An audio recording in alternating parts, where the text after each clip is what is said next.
Aaron Tuttle here. It's storm season in Oklahoma, and with that comes torrential rain, high winds, and hail. To protect your home and your family from these threats, the one roofing company you should trust is Ferguson Roof Systems. They've been providing the best in roofing services for nearly half a century. Ferguson is Oklahoma's full-service roofing company, certified with an A+ Better Business Bureau rating and a 5-star rating on Google. And with Ferguson now offering Class 4 impact-resistant shingles, now is the time to trust them with your home's roof. Get started today at FergusonRoofSystems.com.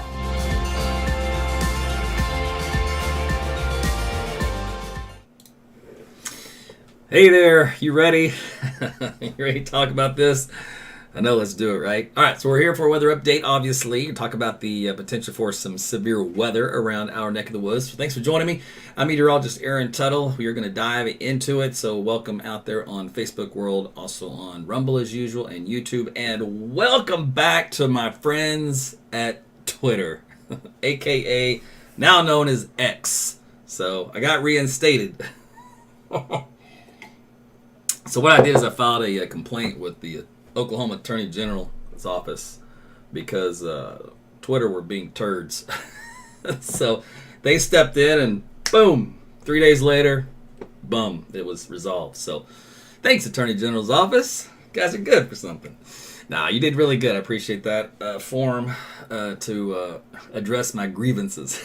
So you guys on Twitter, now you can get all my content back again. So yay, go you. Try to get you off of Twitter, but you wouldn't do it, so you're still there, so that's all right. All right, well, I'll tell you what, we're going to look at the new data here for tonight. We're going to talk about if we are still under a mega cap, which I talked to you about starting on Friday, how most activity will be to our north as a result. That has not changed, so my forecast has been solid for the last few days, so I'm proud about that. I do take pride in my work, not pride as in a selfish, biblical sense, but pride as in, you work hard. For the money, dun, dun, dun, dun, so hard, honey, honey. That was so uncalled for. Okay, so let's take a look. Out there currently, I got some clouds in the background. If you haven't noticed, this is just gross today, right? That humidity just slapped you in the face. So on Sunday, you had the heat slap you in the face. Now we have the humidity slap you in the face. I'm just not ready for this. It was so nice prior. I was just like, do we really have to go this way? But I guess we do. Okay, so on the Facebook chat, I put in the list where you can join my broadcast channel that we don't miss any activity. So in case you're not getting notified when I go live, etc., all that kind of stuff. And as we get toward the end of the broadcast, I'll see if I can answer a few of your questions. So if you do have some, just hold them to the end, and I'll see how many of you I can address. Okay, so there's so much in here, so where do I want to start? How about big picture first? So this is the Storm Prediction Center latest outlook. It is focused out here, for the most part, across Nebraska and Kansas. Like I said, this is the enhanced area. If you remember, Oklahoma was an enhanced area, and I thought that would be erroneous. It would be removed, and it was. We're still under a slight risk, all the way down to western Texas. Tornado risk highlighted mainly here in this little hatched yellow area where the confidence is quite high, whereas this is a COIA just in case outlined down here across Oklahoma and Texas for tornadoes. Otherwise, wind splits in two areas, one from some storms earlier today down this area, and then up here to our north, and then hail, large swath of potential hail up here to the north, and also down to our southwest with that first wave that had already transpired. Now, if we do look at the AI algorithms, try to also fine-tune where things would be. AI seems to like a sweet spot here, potential tornado activity across south central Nebraska. Also, so for the hail in two areas, one in western Oklahoma up here. But I'm going to tell you right now, AI did not do very well. Just to let you know, it was interesting to kind of watch this unfold.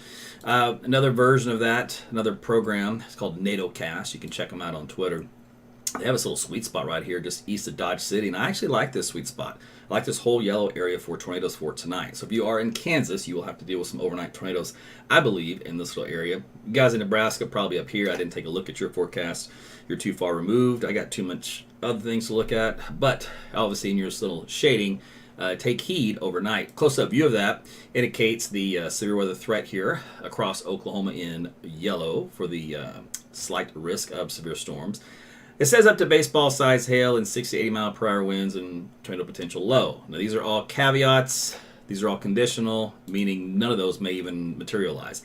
The tornado potential is low. I would even argue very low across this whole area. It's not zero, but it's very low.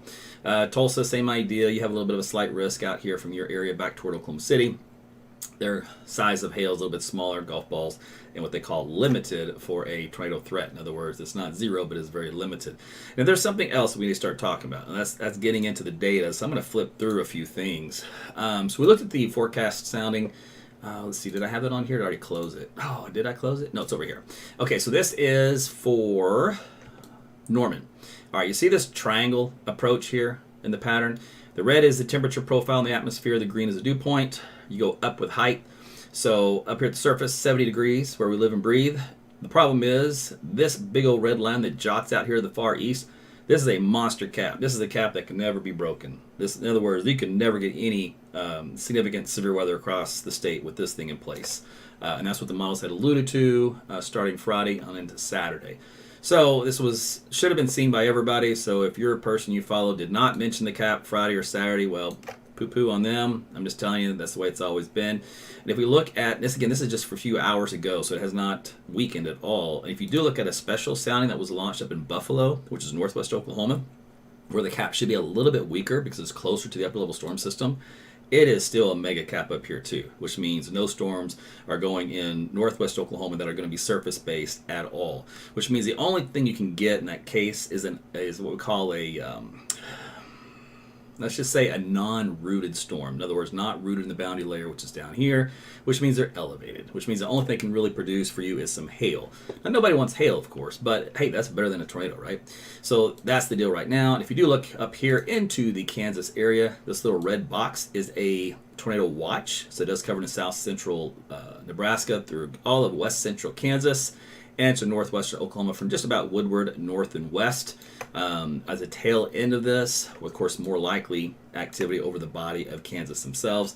If you do look here closely, you may not be able to make this out, but they are calling for a moderate risk of tornadoes, those of an EF2 in strength, along with severe winds, severe hail, up to around 2 inches in diameter. You can break that down into probabilities, and what they're calling for is a moderate probability of 2 or more tornadoes in there. That's a 60% chance. 1% of a strong tornado, which is an EF2, EF3, of a 40% chance. So in other words, the conditions are still there for some overnight trouble in this area of Kansas. So again, make sure you use my weather app. It's called AT's Weather to Go. It's free on Apple, Google Play. It will warn you of tornadoes before they develop.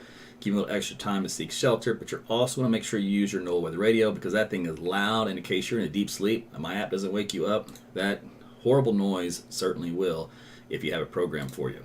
All right, so let's go on forward. Let's see what's happening. So here's a look at the model data. This is the upper level low centered right here over central Colorado here for tonight. As it kicks out across Kansas and Nebraska, remember the reason why we're not having so much of an issue is because it's coming in too late. It's late to the party. As we heads up to Tuesday afternoon, it's going to zip like this, almost just a little pinwheel shape up here.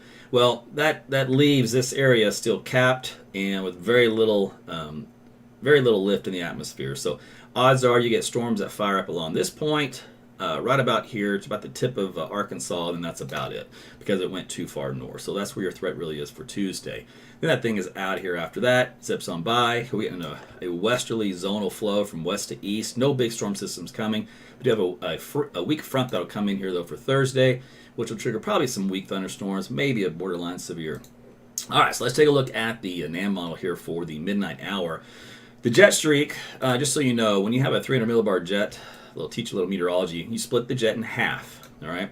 So this is the exit region of the jet, and this is where you have a lot of lift in the atmosphere, all right? The entrance region is way back here into southern New Mexico, all right? So if you want thunderstorms and severe weather, you want to be in either one of these. This is a subsidence area, so you don't want that, and this is a subsidence area. So in other words, we don't have the best position of the upper level jet because the low went a little bit more to the north. If you like to look at the mid-level wind, we'll call a speed max here at 500 millibars, it's favoring this little entry area here into southwestern Kansas for some storms. We're kind of on the edge of it here in Oklahoma during the midnight hour. If I go up to the 3 and 4 o'clock frame, you can see how it does kind of nudge into this zone. It's gonna, and you'll see what that does in the rate of reflectivity here in a little bit. But again, it's just everything's just a little off. In other words, it's not lined up just perfect. Low level jet is very strong tonight, though, so you're gonna have a lot of strong winds. We've already had some gusts out there over 50 miles per hour here across the state. And that's without any thunderstorms. Crazy, huh? Now here's a look at the dew point value. It's a measure of moisture in the atmosphere.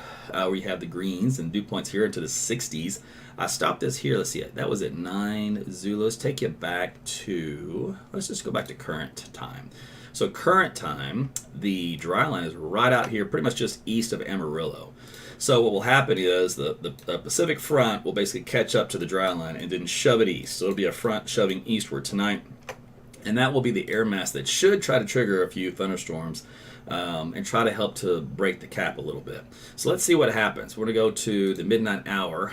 I want to show you just again how strong that cap still is. We'll pick Oklahoma City first, based off 3 kilometer NAM. And here you go right here. This big old red thing nudging out here. So this whole section here is negative CAPE, basically SINs, what we call it. So lid strength or cap strength. And this any parcel of air has to overcome this large area to make it to this sweet spot. So that's why it can't do it. So you get some elevated stuff right about here, which is very high base, maybe some hail and some weaker thunderstorms, and that's about it. You can't get rooted down here in the boundary layer, therefore you can't get tornadoes to form. So that's what's currently happening through midnight here in central Oklahoma. If we go out here to western Oklahoma, closer to the dry line, there should be a little bit of alleviation with the cap strength because that storm system is kicking out. So if you look here, there's a little nudge of one right here. So if I were to, this kind of neutral buoyant up here, just a teeny tiny little sliver. Otherwise, in theory, with that front moving through, it should be able to trigger some thunderstorms here late after midnight across west central, northwestern Oklahoma. Now, assuming that a thunderstorm can happen in that environment and the model isn't wrong and the cap isn't stronger than what it indicates, right? And that front is able to bust it.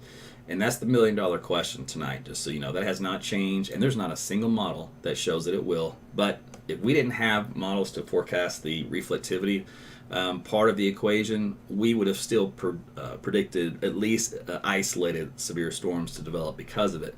So it's going to be interesting to see what happens tonight. I've never seen this setup before, so ominous in one hand and yet benign in the other. It's a quandary for sure. But anyway, it's got a possible hazard type of tornado, and it has this little purple line here, which is over an EF4. Just lets you know that it says there's so many ingredients here in the atmosphere that it could produce a violent tornado.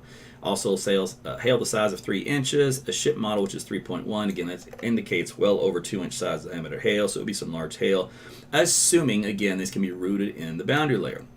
This is around the midnight hour. So that's why there's this little bit of a concern. It's like, all right now the models are saying we're in the clear, but if a storm were to develop from that frontal intrusion, that's what it has to work with in the atmosphere, and that's like, where do you go with that, right? So you have to err on the side of caution. It's kind of what they call play the fence or half step it, you know? Most everybody won't see much of anything or some elevated stuff overnight. And if the cap were to break in some area with that front, we're talking about a different scenario. All right, so let's go to 3 or 4 o'clock in the morning. Let's just take a look out here at Oklahoma City, for example. The front's still knocking on our door. The cooling starts to begin, though, with the upper system moving east. So therefore, it has eliminated most of the cap. There's a little nudge here, but not much here in Oklahoma City. And also it has EF4 on the strength scale. Ship model 1.3, so now hail size is not that quite large. If we go back west of Oklahoma City a little bit, we get into a southwesterly flow with the surface winds. And that typically kind of helps to offset tornado potential. There's a lot of other shear, though, in the atmosphere. So in other parts of the country, you can have a southwest wind at the surface and get some tornadoes, say like in the deep south or in the east coast. Here in Oklahoma, we typically like to have a south or southeast wind, so that's going to be interesting because these storms will move to the northeast at about 45 miles per hour. So that'd be a negating factor, just so you know. But the models, regardless, still like the idea of potential tornado. Let's see, in this case, again, the cap just barely hanging on. I mean, just by a thread. And that's all it takes. If you can hang on by a thread, then it doesn't really matter, what it does with the cold front. If the front's not breaking it, and the front's not breaking it. So we'll see what happens. The cap is extremely strong, which is why the front's having a hard time breaking it. And the models are saying, I don't think it's going to happen. And we'll look at some new ones that just came in that I haven't seen yet. I'm just talking about the ones we saw all the way up to this point in time. Okay, so that's what's happening overnight. So the sweet spot here for instability, where your CAPE values are quite high, overlaying some shear, is out here across western Oklahoma during the next couple of hours. As I zoom in, like I said, back to about the 3 and 4 o'clock hour, That puts that little boundary here across central Oklahoma, but you can see the colors are a lot less because our instability continues to weaken. A little bit of sliver out here west. Otherwise, the shear is also not as conducive with time. So let's take a look now at some of the parameters. This is the significant tornado parameter. All right, this is where you have the best ingredients in the atmosphere to work with should a storm become rooted in the boundary layer. All right, this whole area of the western third of Oklahoma through midnight is a sweet spot. As we go into the let's say midnight hour to 2, 3, 4 o'clock in the morning, that does move over central Oklahoma. But notice the difference in the colors. See that one to this one? So in other words, the atmosphere is slowly becoming more and more stable. So the ridiculous, EF4 type deal, that's only out in this part of the state where those ingredients would support such a thing. Keep in mind, those are extremely rare tornadoes, along with EF5s, like 2 or 3% of all tornadoes. So odds are that would never happen anyway, but that's just what the indices do. And a lot of times these indices go up anyway, and they never get realized. If you look at the 12Z for Tuesday morning, for Tulsa, just a sliver of anything left because it's just completely dying apart overnight. So in other words, if we don't get anything substantial by 2 o'clock in the morning here from the I-35 corridor-ish and out to the west, then we're not going to get anything substantial. Let's see. Let's take a look. So here is a look at the, okay, we took the cap strength when I did a vertical profile of the atmosphere. Here's a look just at a flat picture. So you see the big purple? That's 300 in the negative joules per kilogram. That's a monster cap. Nothing breaks that. Not even a front. As we go into the time frame from about midnight to 3 or 4 in the morning, it does work its way over into that western edge of that capping inversion and starts to kind of break it up. So this is why things are a little confusing, because if the models are true, they really are going to completely get rid of the cap at all levels here. That's required for surface initiation for convection to occur. Why is it not producing it? So that was like the $1 million question over the last 36 hours. I'm going, okay, what are we missing here? There's something not right. Now there is the winds are coming out in a veered southwesterly flows. There's no convergence going into this front from the east side. Maybe that's it. But typically a temperature inversion or temperature change with that air mass should be able to do it, but it might just be cold enough. It might just be too weak, and hence we're just on the edge of what could have been but isn't. Right? What good is it to be could have been if it doesn't do it? Everybody's going to be happy, of course, at that outcome. Nobody wants overnight tornadoes. So here's a look at 3 kilometer NAM, and we'll see what happens with this output here as we head into midnight to 1 to 2 o'clock in the morning. So this is where it shows, okay, we're going to start to get some elevated thunderstorms going up here. How can we tell? We can plot another forecast sounding for that and see if the cap is gone. If you look here, nope, cap is still there, which means they're all going to be elevated. The shear profile is also a lot more linear, so that also helps to reduce the tornado threat. And the models don't even produce anything severe with this line. It's just like elevated stuff, maybe some small hail mixed in. Up northern Oklahoma, it at least puts a severe hazard type with it, but otherwise it's still pretty linear, and it's still very high base, very elevated. All right, so let's go on to 3 o'clock. 4 o'clock. Look how they fall apart. They get back into that stronger capping inversion in eastern Oklahoma, and they offset with the lower instabilities because it's so far late in the middle of the night. We've lost what residual heating that we had. The storm system is moving more to the north, so we're getting less cooling in the mid and upper levels. So it's just all falling apart. Basically, is what that means. All right, so let's see if there's any other models that did something different than what the NAM did. All right, so let's see here. Go with this one. Similar kind of look as the NAM. All right. If you do notice, it kind of favored central and southwestern Kansas as well overnight into early tomorrow morning. There are little helicity tracks with that, meaning those little things here which could indicate some large hail, damaging wind, or possible tornadoes. All right, so let's go into another model here. By the way, I'll do the 3 kilometer NAM again just for you guys in Kansas that are watching, so you can see how it blows that stuff up here. And some of these could be tornadic, and the Storm Prediction Center did go with the stronger wording with the EF2 in that area. You can see how they kind of blow up. They had a lot of helicity tracks within them, and they move off to the east. So again, Kansas lights up pretty good, so does Nebraska overnight. No, not all of them, though, have helicity tracks. Again, looks like there's be fighting the cap a little bit in some of these cases, because they just don't have that look to them of supercellular in nature. So that's good. So it may just be kind of this sweet spot here in Kansas and this sweet spot for potential tornadoes overnight. All right, so now let's go to the WRF. All right, we're going to get anything with this one. All right, so again, elevated look here. North central Oklahoma moves off into Kansas. Again, central Kansas under the gun there. That moves off to east. Everything dies out, peters out. Here's that stuff for Tuesday. Just to show you, there are a couple of thunderstorms here, far eastern Arkansas, rather, up to the north. Otherwise, that's about it. Nothing in Oklahoma. Okay, so let's go to the Nessel. So these are called CAM models, or convective allowing models. They're our best of our short term.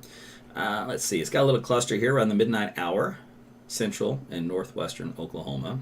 But we talked about the forecast, or the sounding still look pretty capped at that time. So these will all be elevated, move on off to the north, die out into Kansas, and really wasn't even as gung-ho in Kansas as the other ones were. Okay, let's go to the what I call the supercell model. Why do I call it supercell model? Because it always produces supercells. It could be the middle of summer, it'll produce supercells. It's ridiculous. So we'll see what it does. All right, so it does have that kind of a supercell look in Kansas. It actually does have one here in Ponca City area, north of Stillwater. If I were to look here, however, I got a good elevated mixed capping layer, so with a very linear southerly wind profile. So I would think that once again, this is a little bit of hail, otherwise not a tornado producer. All right, let's move on off. And it had one little excitement cell out here in the Miami area between there and Bartlesville. But again, this model gets overexcited. So I usually just ignore it, but I did want to see it just to see what it did. Okay, so let's go. That's it of all the ones that we have. Let's go to the latest HER. And we'll see what it does. So there you go, pops that stuff up. That's it. Okay, so we looked at every single convective allowing model here across Oklahoma, and all of them say bone dry tonight. As far as, I won't say bone dry. Well, actually, a lot of state was bone dry, but the ones that did pop up in central northern Oklahoma were elevated. Okay, so temperatures tonight. Here comes that line of cooler air. So you can see here by 7 o'clock in the morning, we're still trying to cool things down. It's into the 50s to 60s. So actually, you know what? It isn't that much of a Pacific cold front. It's pretty lame. It's pretty weak. So that's probably another reason why the models didn't break the cap with it. All right, so let's go to the afternoon period. We're looking at about 5 o'clock into the 80s across most of Oklahoma. Now, we'll have a good west wind, probably a little gusty. So I can look at that here in a second. So it means fire danger, probably quite high. And then as we head into Wednesday, kind of rinse, repeat, back in the 80s. Moisture should return because we have another cold front coming in. Starting to show up here, temperatures cooling on the panhandle for Thursday. And this will move across the state during the day on Thursday. See for potential for a little bit of the storminess in southeast Oklahoma, I think, with that one. Let's take a look here at the winds gusting tonight. By the model data, well over 40 miles per hour. There's some yellow in there, so gust of 50. All right, so without the storms, it'll still be windy. And then let's go into tomorrow. So there's Tuesday, noontime, so there's gusts up to around 20 to 30. Again, any fires that break out here across this part of the state would easily be spread for Tuesday afternoon. Up to the north, just do your part. And then that kind of calms down for wind speeds. And looks like nothing too windy until we get back to Thursday, ahead of the next front. Yeah, look at this big wall of wind right here coming in Thursday morning behind the front. With a northwest wind. So that's our next big windy day. If you look at temperatures, so tomorrow 80s, Wednesday and Thursday also the 80s, 60s on Friday, 50s on Saturday, and back into the 70s as we head into next week. So this is obviously going to be a little cool for you. And the reason for that is some rainfall. So let me just go ahead and show you how that looks in the model data, because if you have any plans, you will have to contend with some rainfall both for Thursday, Friday, and Saturday, whereas the bulk of the rain should be on our Saturday. Let's see here. Let's zip on through. Does this have Thursday on it? It does. It kind of indicates what I was talking about, southeast Oklahoma here for a few thunderstorms for Thursdays. That front does move through. Have to back it up an hour, and we'll see how Friday and Saturday looks. All right, so there's some little hints of some light showers breaking out for Friday night into Saturday. So it looks like most of Friday then will be dry. And there's early Saturday morning, so there's our scattering showers of thunderstorms. So Saturday right now looks like a washout across most of the state. Far northwest Oklahoma may only have a little touch in the morning, and that's it. Otherwise, looks like rain through the afternoon for Oklahoma City, and then the evening we start to dry out. There's rain pushing southward into Texas at that point in time for Saturday night. And then, of course, Sunday will look a lot better. There should be a little bit on the cool side. No significant major rainfall expected at that point in time. Okay, so I think that was most of it. Let me see. Let me see what else I want to show you before I turn you loose. Okay, so we'll go take a look at this. So this is our current radar view. I want to show you how things continue to kind of fall apart. I'm going to put motion on this one. So you see this guy right here in southwest Oklahoma? It's not doing anything. It's a light shower. It's not turning severe or anything like that. The one out here into Texas actually had a little stronger look to it. The DBZ values was in red, and now see how almost all the red is disappearing, so it's also falling apart because it's coming in this environment which is a little more stable because we had the cloud cover today and a little bit of light shower activity down across southern Oklahoma and North Texas. So again, nothing has been even firing up even this evening that looks anything decent. So we'll go up here to Dodge City because I did mention that that was the area to watch here over the next few hours. If I can get this thing to click on there for me. There we go. And we'll see how this guy looks. So there you go. We have a little thunderstorm right here. You know who's there? My boy Reed. So Reed Timmer is here. He asked me, he goes, where do you think the storm's going to be today for tornadoes? And I said, well, right about where you are, Dodge City. So he's in a good spot. But anyway, this storm is just now new. They were waiting on deeper moisture to get into that area. So that'll be the first of probably a few that are going to pop up here. Here's a few more, looks like trying to get going here. So unfortunately though, joking aside, there should be enough moisture and stability where these will be nighttime tornado producers. So if you live in this area of Kansas, just kind of keep that in mind. It's always the same thing though. Seek shelter in the lowest floor, away from all outside walls and windows. You can cover yourself with blankets, helmets, anything you want to have just to add safety around you to prevent debris from entering into your domain. So that's kind of how that works, and it's no matter where you go, that's the solution. Let me think. See if there was anything else I want to show you. I had so much data pulled up earlier today because in case I needed to go live, I had some stuff pulled up that was pretty cool that I like to use on the fly. Let's see here. Yeah, we can do this. So we have these real-time indices for mesoanalysis, and what I have on here is the best location for a tornado. And if you'll notice in the mesoanalysis, it is in this little sweet spot just east of Dodge City, here into west central Kansas and southwest Kansas. There's a little bit of a nudge down here, and of course I showed you some forecast soundings for that out in western Oklahoma over the next few hours in this area, so that's why that is there, although the cap is very strong. So that's why the contours really don't do much down here. That's why they're more packed in this area of the state. So I want to show you that. So there's a lot of cool real-time data we can use to kind of look for stuff like that. And let me check a look at the worn-on forecast. So this is a high-resolution thing that we use in real time from the Weather Service. Let me see if I got some new data. I do. Alright, so let me load a couple of these on here, and we'll see what it does with any precipitation developing here for tonight.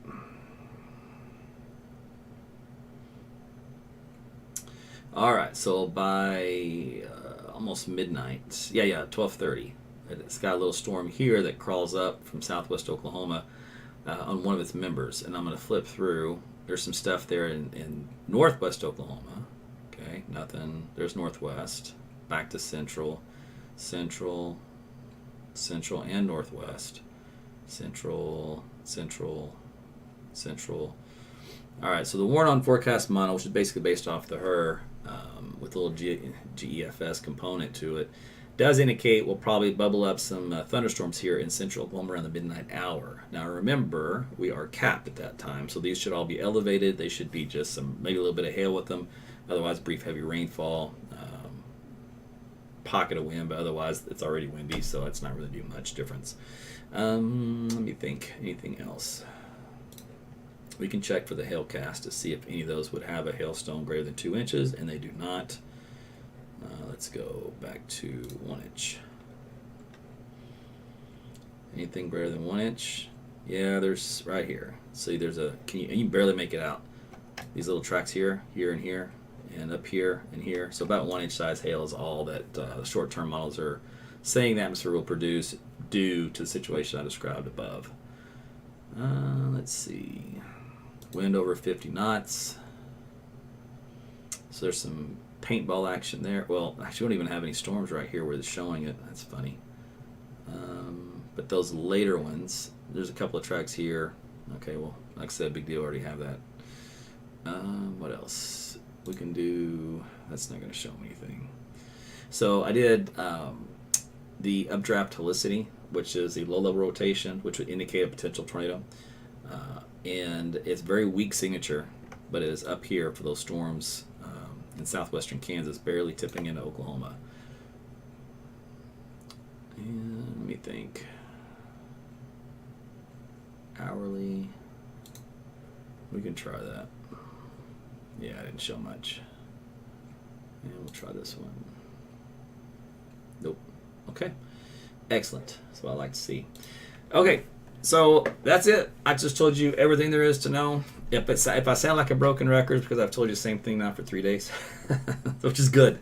Trust me, that's a good thing you want me to do in this situation. Last thing you want me to say is, oh no, the cap broke everywhere. We got tornadoes everywhere. You don't want me to say that at all. So I can't. There's nothing else to tell you that's different or new. It's the same, very, very strong cap today and even tonight. The front that comes in late is going to try to trigger a storm or two. I can't rule out still one. You know, it's one of those deals to be a freak thing. But all indications are that it shouldn't happen. If for whatever reason it did, it would tap into the surface if that's the case. If it is brute forcing from the front. And there's enough shear at the lower levels that's not too veered. Theory, you could get a tornado out of that for that case. By the time that would happen, though, it's in that environment where the tornado threat is a lot lower as far as the strength of it and some of the ingredients. So that's good. So at least there's a trade-off there. Because the best ingredients and the best strength of the tornado would be right now into western Oklahoma through midnight. And right now the models are saying that's not going to happen. So because the draw line's not moving yet. So it's kind of like, like I told you earlier, it's a yin and a yang. There's always a balance in the atmosphere. If you got one set of ingredients way high, usually the other one that suppresses it, is on the opposite end. To keep everything in balance. Otherwise, nobody wants, widespread tornadoes every time we have an event, right? So the cap usually is the moderator and all that. So that's good. So most activity will be across Kansas and Nebraska for tonight.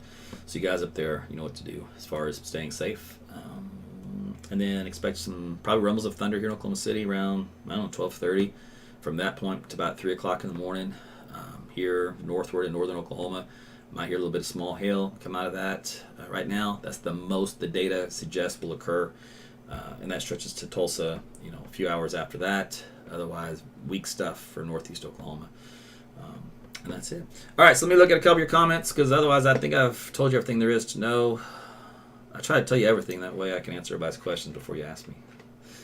All right, let me go through here. By the way, thanks you guys for tuning in or where you're from. Always put it in your comments, that kind of a deal. Ange wants to know, can you explain the cap again? You bet. I'll do that. All I've told you is that it's a good thing to have, right? So I'll explain a little bit more why that is. Okay. I'll just scan all the comments real quick on YouTube. Okay, so Minoki, yes, you can get my free weather app. It's called AT's Weather to Go. It's on Apple and Google Play. It will predict the tornadoes before they occur, give you more time to seek shelter. It's been used already in Oklahoma, and it did just what it was designed to do. Remember Barnstall? So I had a few users in that area, and it warned them that they had a tornado coming, and they hit the deck, right? So that's good, and everybody was okay. So real quick, the cap. Like I told you before, imagine you have a helium balloon inside your house, and you let it go, and it rises up and it hits the ceiling, and it doesn't go anywhere, right? Well, the ceiling is the cap. That's what we're talking about. It's an inversion in the atmosphere. Now here we're talking about sheetrock, but there we're talking about temperatures that are really warm. So on the way to get a balloon to go through that capping layer to actually get a thunderstorm to go, you have to really heat up the air below it. In other words, that balloon would have to get really, really hot, aka filled with a lot of helium, to bust through it just by the heat. And that didn't happen today because it was cloudy, cool, etc. Some sprinkles around. All right, so the next thing you can do is you can erode the cap from a storm system coming in like from the west that brings in cooler temperatures. And then that way this balloon down here that was trying to go up, it doesn't have to go up to this hot layer anymore. It can go up through a cooler layer because you've cooled it down with a front, etc. The problem is there's a timing issue. By the time that happens, it's a very short, narrow window, and your wind shear in the atmosphere changes to become more linear. So not like a staircase, but more just like a one-direction deal.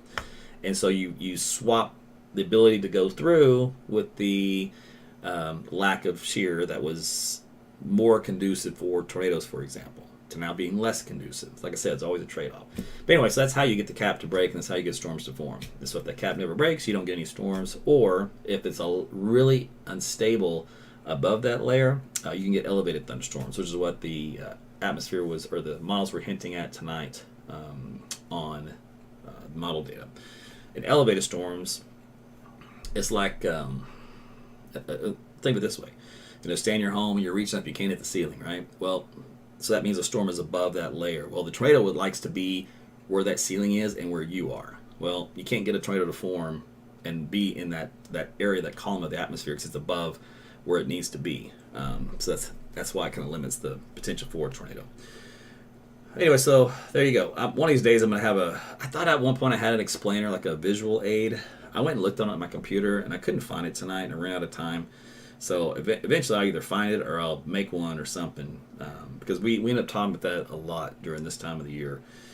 By the way, thank you for all the stars on Facebook. I know I didn't give you guys all shout outs, and a lot of you, it just scrolled on by, so I missed a bunch of you. So I apologize, but I always do appreciate what you guys do for me on that aspect. As majority of you know, this is not even my job. This is just what I do for you. I have a day job. But yeah, this one isn't it. This is just what I decided to do one day, and it stuck. You guys seem to like it, so I keep doing it. Jennifer, Rick, and Poole, thank you. Shannon, thank you. Julie Davis, thank you. Shannon, thank you. Who else we got? Robert, thank you as always. Christina, thank you. Casey, thank you as well. So just go to sleep tonight, and what you would do is anytime you have a threat for overnight storms, whether it be almost nothing to substantial, same idea. Just always be prepared, meaning have a game plan, talk to your kids, talk to your spouse. I know you may not want to talk to your spouse, I get it. There's times where you're just like, I don't want to talk to you tonight. You can't do that on a night like tonight. You got to talk to them and say, hey, what are we going to do if there's a tornado warning? What's our game plan? So obviously it's going to be in the middle part of your home. If you've already got helmets and stuff for the kids, put them in the spot where they're going to go, and they can put them on when they get there. They give you pillows and blankets. They can already have them in there in case they need them. And shoes and clothes. Obviously, you want to have some clothes on, or at least have them by your bed. Remember, you're going to be coming out of a total stupor. It could be dreaming about tornadoes. Who knows? And all of a sudden, you hear this siren. Because I've done it. I've slept, and I sleep hard, and I'm like, I'm sleeping in my dream. I'm like, why is there this siren off in my dream? This wasn't even part of my dream. And my dream tries to correlate it, and make it, mesh it in there. And then my brain starts to realize, no, that's not going to work, because that's not what I'm making. That's an external sensory. Oh, crap, that's a warning. Then you wake up, you shoot up out of bed like, what's my name? So you're going to go through a real crazy position where you're going to have to think really fast. So it's good to kind of go to bed ahead of time with all that stuff planned out. That way, you're good to go. And so, yeah, people say bras and teeth. But, yeah, you want to have anything you need that you can't live without, right? For like the next 24 to 48 hours. So if it's some kind of medication, if it's whatever it means, your ID, your simple stuff, that you would take with you. The rest of the stuff can all be replaceable, and you get replacements pretty quick. But obviously, the important things to take with you, or leave it, put it like a bug out bag or something. So that's one thing you can do. Otherwise, most people don't do anything, and then they seek shelter. They seek shelter. But remember, a tornado is a needle in a haystack, and Oklahoma is a very big haystack. So, and they are usually very small. Sometimes they're 30 yards, sometimes they're a couple hundred yards. Eventually you will get to one of those that are really big. They're like a half mile wide or a mile wide, but those are very rare. So again, most of them are tiny. EF0 to EF1s, which are easily survivable in any adequate shelter. EF2s and EF3s, if you're in a well-built home, you're still fine. It'll do like the corner, the roof. You'll have sections of the home, but the integrity still stands and the middle part still stands. So that's kind of how coding is. Now, if your home isn't built to code, right, and you're on cinder blocks for whatever reason, well, then you got to rethink things. But in that case, you should have a storm shelter. So if you're not going to have a home that's built, every foot or so, with anchor bolts, then you're going to have to flip that safety area. Then instead of being a well-built structure on that end of things on a slab, then you're going to have to do the storm shelter. And that can be anything. It could be above ground, below ground, doesn't matter.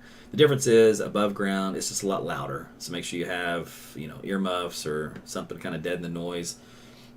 But otherwise, any shelter will do if you will do, kind of a deal, which is what we say in concealed carry class. Any gun will do if you will do. So anyway, but other than that, if you ever do experience a EF4 or 5, those are the violent tornadoes. Those are the ones that occupy less than 5% of all tornadoes. So that's a very good probability number, right? And honestly, those numbers are down over the last 10 years here across the U.S. We're almost in a drought of those. So that's a good thing. So if you want to, everybody loves us to blame climate change on something. Well, if you want to say climate change is good for something, how about that? So the numbers are down. But anyway, the problem with those are they're usually pretty strong to where even a well-built, strong, structured home, won't hold up to those type of winds. So that's still an issue.